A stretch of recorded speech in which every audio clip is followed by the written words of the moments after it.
हम अगर पुख्तनख्वा नाम मांग रहे हैं तो हमें ये नाम दे दें। खैबर एक जिले का नाम है हमारे। ये ऐसे है कि हम पंजाब को साहिवाल पंजाब बोलना शुरू कर, या ऐसे है कि हम सिंध को सक्कर सिंध बोलना शुरू कर दें, या ऐसे है कि हम बलूचिस्तान को बोलान बलूचिस्तान बोलना शुरू कर दें। तो मैं ये समझता हूँ कि खैबर एक डिस्ट्रिक्ट है, एक पास है, उसको मेरे ख्याल में एक नियत زمونږ درون خوږ مشر د قام پوزه مشر ستر مولوي صدر صاحب هغه په یو شعر باندې کیله شوی دی چې په پرواز د باز د چتې اعتراض دی او دا قصور د باز دی او که د چتې پونواز دی.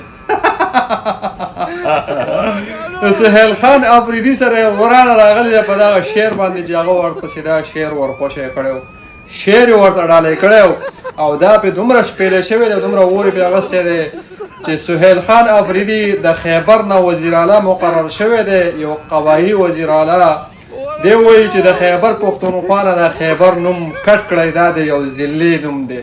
اوسه پورې دا ښه برابر و تقریبا 10-12 کاله او دا دغه اسفندیار ولی او دغه ایمل ولی پارټۍ مقرر کړی او دیو پې دا بل پیش کړی او دیو ورله دا نوم مقرر کړی او دیو پې جشن مناو کړی.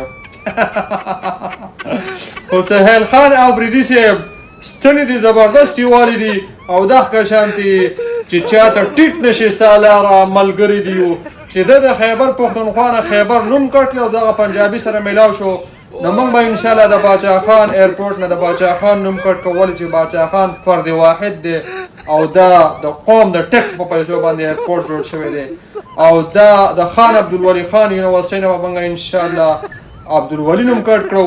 که تا د خیبر پښتونخوا نه د خیبر نوم کټ کړو ولې چې خیبر تاریخ لري نو موږ به د باچا خان نوم د باچا خان ایرپورټ نه کټ کوو انشاءالله. تا له به موږ ستنې وو.